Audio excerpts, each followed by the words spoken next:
आज हालात कुछ और हैं, क्या कहेंगे आप? देखिए, बाबूजी के समय का जो मतदाता था, बाबूजी के समय में का जो सामाजिक वातावरण था, जो राजनीतिक वातावरण था, जो शोषक और शोषित की राजनीति थी, जो अगड़ा और पिछड़ा की राजनीति थी, जो कमजोर और क्या कहते हैं सशक्त की राजनीति थी, उसके सापेक्ष बाबूजी राजनीति किया करते थे। और उन्होंने गरीबों की, मजलूमों की, शोषितों की, वंचितों की, दलितों की इतनी मदद की है कि उसी के सापेक्ष उनके वो रिकॉग्नाइज हुए। उनकी शुरुआत जो हुई थी वो कम्युनिस्ट पार्टी की क्या कहते हैं कम्युनिस्ट पार्टी से हुआ था, और कम्युनिस्ट पार्टी से वो 4 बार विधायक और 1 बार सांसद हुए थे। उनकी जो राजनीतिक उत्कर्ष के जहाँ तक उनका पाया गया वो कम्युनिस्ट पार्टी में ही हुआ। वो विचार से, आचरण से, व्यवहार से, दिनचर्या से वो कम्युनिस्ट थे। वो कभी भी कम्युनिस्ट के आचरण को क्या नेता के रूप में कम्युनिस्ट के आचरण को उन्होंने कभी छोड़ा नहीं। लिहाजा बाबूजी की जो पहचान है वो आज की तारीख में मजलूमों, गरीबों, दलितों, शोषितों, वंचितों के सापेक्ष उन्होंने राजनीति की, उनकी मदद की और उनके सुख दुख में शिरकत किया। वो वातावरण आज की तारीख में नहीं रह गया। शोषक और शोषित का जो वातावरण था, जो क्या कहते हैं गरीबी और अमीरी का वातावरण था, वो कहीं न कहीं तिरोहित हुआ है। और जो लोगों के अंदर विल पावर थी, गरीबों के अंदर जो मादा थी संघर्ष करने की, जो वंचितों और उनको अपने अधिकार के प्रति लालसा थी, वो कहीं ना कहीं तिरोहित हुई। आज की तारीख में हर इंसान अपने आप को स्वतंत्र महसूस कर रहा है, कहीं ना कहीं सुरक्षित और संरक्षित महसूस कर रहा है, जातियों में सिमटा हुआ है, जिसके चलते आज का राजनीतिक और सामाजिक वातावरण बदल चुका है। और बाबूजी का जो राजनीतिक और सामाजिक वातावरण था वो शोषित, शोषक और दलित, वंचित और क्या कहते हैं उनका उत्पीड़क, इसके सापेक्ष। जिस प्रकार मिल्कीपुर में जो है लगातार जो है कहीं न कहीं कहीं की सेन परिवार का दबदबा हमेशा था, और ये कि दुर्ग विधानसभा मानी जाती थी, सेन परिवार की दुर्ग के रूप में जानी जाती थी। वहीं पे हम बात करें तो अब दुर्ग की बात तो कहीं सबसे बड़ी दुर्ग की नजर आ रही है, वहीं पे सबसे बड़ी लोकप्रियता इंद्र प्रताप पप्पू तिवारी की नजर आ रही है, क्या कारण है? देखिए, उनकी जो लोकप्रियता है वो एक क्या कहते हैं वर्ग विशेष में है।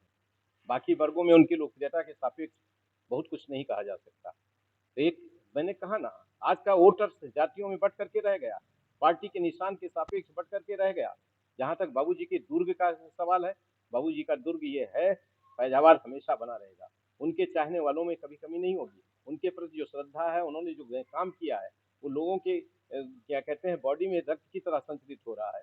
वो लोगों की जहनीत में बैठ गया है। बाबूजी की कार्यशैली, बाबूजी का आचरण, बाबूजी का क्या कहते हैं गरीबों के प्रति हमदर्दी, उनकी चोट में मलहम लगाने की जो मादा उनके अंदर थी, उनके साथ जो साथ रह करके उनकी लड़ाई लड़ने की जो मादा थी, वो एक इतिहास है। और आज की तारीख में बाबूजी ने गरीबों की लड़ाई लड़ करके 49 मुकदमे खाए थे। आज का नेता, चाहे वो सांसद हो चाहे वो विधायक हो, उसके खिलाफ एक भी मुकदमा नहीं है। प्रशासनिक उत्पीड़न के खिलाफ उन्होंने जो लड़ाइयां लड़ी, उसमें प्रशासन ने उनका उत्पीड़न किया। लेकिन आज की तारीख में नेता जो सांसद भी हो सकते हैं, विधायक भी हो सकते हैं, उनके खिलाफ एक भी अभियोग पंजीकृत नहीं है। तो ये इसको आप क्या कहेंगे? वो जमीन में उतर करके लड़ाई लड़ते थे, लोगों के साथ रह करके वो लड़ाई लड़ते थे। जबकि आज की तारीख का नेता बीएमडब्ल्यू में और क्या फॉर्चुनर में बैठ करके लड़ाई लड़ता है, प्रशासन के बीच में जा करके प्रशासनिक अधिकारियों से बैठ करके तालमेल बैठा करके लड़ाई लड़ता है, और मीडिया के माध्यम से लड़ाई लड़ता है। जबकि बाबूजी मीडिया के सापेक्ष नहीं, आम जनता के कष्ट के, उनकी तकलीफों के सापेक्ष लड़ाई लड़ते हैं। नेताजी मिल्कीपुर विधानसभा में सबसे बड़े वोटर के रूप में हम बात करें तो ब्राह्मण और यादव वर्ग के हैं, तो इस पर आपकी क्या चर्चा है? क्या वाकई में यादव यादव वर्ग जो है बीजेपी को लाइक कर रहे हैं? देखिए, जहां तक सबसे बड़े वर्ग की बात है, अनुसूचित तबके का वोट मिल्कीपुर में सबसे ज्यादा है। 1.25 लाख के करीब अनुसूचित तबका यहाँ वोटर के रूप में है। नंबर 2 पे ब्राह्मण और यादव जी लोग आते हैं। तो उनका एक कैटेगरी बटी हुई है। आज की तारीख में अगर चौराहे पे कोई खड़ा है तो अनुसूचित तबके का वोट खड़ा हुआ है। ब्राह्मण का वोट कहाँ जा रहा है, यादवों का वोट कहाँ जा रहा है, ये क्या कहते हैं बिल्कुल तय है। लेकिन उसमें कोई खलल पैदा कर ले 2%, 5%, 7%, तो उसको डाइवर्जन नहीं कहते हैं। वो व्यक्तिगत प्रभाव के तले कोई उसको प्रभावित कर ले तो वो बात अलग है। लेकिन जहां तक सवाल यह है कि वोटरों का, तो वोटर आज की तारीख में बिल्कुल जाति के और पार्टी के सापेक्ष बटा हुआ है।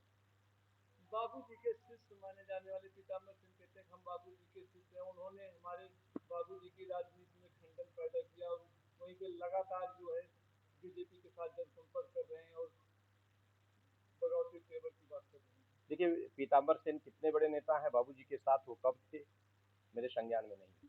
और अगर उनका कोई बाबूजी के साथ एक फोटो दिखा दीजिए, या वो बाबूजी की किसी मीटिंग में उनकी शिरकत दिखा दीजिए, या कोई क्या कहते हैं बाबूजी के द्वारा उनको किसी तरह का प्रश्रय दिया गया हो, तो उसको बता दीजिए, तो शायद हम समझ लें कि हाँ वो उनके शिष्य हैं। उन्होंने बाबूजी का के नाम का इस्तेमाल किया, उन्होंने हमारे घर से पारिवारिक संबंध जोड़ने की बात की, शेन लगा करके उन्होंने हमारे घर से अपनी निकटता हासिल करने का प्रयास सुल्तानपुर में किया है, फैजाबाद में किया है, जिसमें कोई बहुत सच्चाई नहीं नजर आती। रह गई बात उनके द्वारा जो फेकृत किया जा रहा है, वो इसके पहले बहुजन समाज पार्टी, फिर समाजवादी पार्टी, फिर क्या कहते हैं आज वो खब्बू तिवारी जी के साथ घूम रहे हैं। उनका एक मकान गिरना था, और उसमें मकान को गिराने के पीछे अभय सिंह जी की एक वो थी, ये क्या कहते हैं चिट्ठी थी कि उनका मकान है बना हुआ है वो अवैध है, जिसके सापेक्ष वो उनसे विद्रोह कर करके और खब्बू तिवारी जी के खेमे में चले गए। ये कोई राजनीतिक वो नहीं है। आप द्वेषवश अपने स्वार्थवश कोई राजनीति कर रहे हो, तो उसमें कोई उसका कोई प्रभाव नहीं है। जनता हर चीज को जानती है, उनकी आचरण व्यवहार से भी परिचित है, उनके रहने से क्या कहते हैं आपके इलाके में कहीं जहाँ उनका क्षेत्र हो, एक आध गाँव में 100, 200, 500 वोट प्रभावित कर सकते हैं, इसके अलावा उनका कोई वर्चस्व नहीं है। नेताजी क्या 2027 में लक्ष्य आपका क्या होगा? मेरा देखिए, मैं कहा अभी ढेर सारे सामाजिक राजनीतिक समीकरण बनेंगे, पीडीए टूटेगा कि बचेगा, कांग्रेस पार्टी का क्या रोल होगा, बहुजन समाज पार्टी का क्या रोल होगा, सपा का क्या रोल होगा, भाजपा का क्या रोल होगा, उसके साथ कितने लोग जुड़ते हैं, घटते हैं, बढ़ते हैं। ढेर सारे समीकरण अभी राजनीतिक बनेंगे, जिनके सापेक्ष जो सबसे मुफीद समीकरण होगा और जिसमें मुझे सम्मान मिलेगा, जिसमें मैं आम जनता की वो शिरकत पाऊंगा, और ये पाऊंगा कि इसमें सुरक्षित है जनता का हित, तो उसी के सापेक्ष मैं अपने आप को प्रस्तुत करूंगा, और निश्चित रूप से मैं 2027 में जनता के बीच में जाऊंगा, जनता की संरक्षा सुरक्षा के सापेक्ष। नेताजी आप किस पार्टी की तरफ अपने कार्यकर्ता के साथ झुकाव करेंगे? नहीं, हमने अपने को तटस्थ कर रखा है। आज मैं दर्शक दीर्घाम हूँ। मिलकेपुर का चुनाव नहीं है, ये राजनीतिक द्वंद्व है, ये जातीय द्वंद्व है, ये शक्ति के प्रदर्शन का द्वंद्व है। ये चुनाव नहीं हो रहा है, ये सत्ता अपनी ताकत लगा रही है, विपक्ष अपनी छाती बचाने के लिए सारी ताकत इस्तेमाल कर रहा है, सत्ता की सारी ताकतें लगी हुई हैं, तो यह और जातीय समीकरण बन रहे हैं, आर्थिक शक्तियां दिखाई रही हैं। हमारी समझ से जब से मिल्कीपुर विधानसभा गठित हुई है, तब से जितनी गाड़ियां नहीं आई होंगी आज तक, उससे ज्यादा गाड़ियां इस विधानसभा में के दौरान मिल्कीपुर को की सड़कों पे घूम चुकी हैं। लिहाजा ये चुनाव एक विशिष्ट चुनाव है, जिसको निरपेक्ष चुनाव का नाम नहीं दिया जा सकता। नेताजी आप लोकसभा चुनाव भी लड़ चुके हैं, और हम आपसे एक अहम सवाल करेंगे। बीजेपी वालों का आरोप है देश सफाई घटिया हो रही है, क्या कहेंगे? देखिए, आधी आबादी के सापेक्ष राजनीति करने का स्वरूप दूसरा है। हर पार्टी आधी आबादी को प्रभावित करने के लिए इस तरह के नारे देती है, और अभी जो घटना फैजाबाद में अयोध्या में घटी है, उसके सापेक्ष भी आपने सपा को देखा होगा। तो ये अगर आप उसको कहेंगे, तो सपा वाले इस घटना को उठा करके आपके सामने रख देंगे। ऐसी दशा में घटनाएं हमेशा घटती रही हैं, और जो दरिंदे हैं वो इस टाइप की घटनाएं करते रहे, और किसी भी पार्टी के हो सकते हैं। लिहाजा जो अगर इस तरह का आचरण ना होता, इस तरह के कृत्य करने वाले लोग ना होते, तो समाज का स्वरूप ही कुछ दूसरा होता। तो ये राजनीति का एक कंडा है कि आधी आबादी के सापेक्ष इसके सिवा हर इंसान जब घटनाएं घटित होती हैं, दोनों किसी की भी सरकार होंगी, जो दरिंदे हैं वो इस तरह की घटना कारित करेंगे, और नारा दे करके वोट लेना और उनको आधी आबादी को सुरक्षा देना अलग बात है। लेकिन निश्चित रूप से आप ये पाएंगे कि जो सरकार बेहतर करती है, जो ज़्यादा क्या कहते हैं महिलाओं को संरक्षित सुरक्षित और उनको आगे बढ़ाने का काम करती है, उसके सापेक्ष देश की आधी आबादी उसके सापेक्ष जाती है।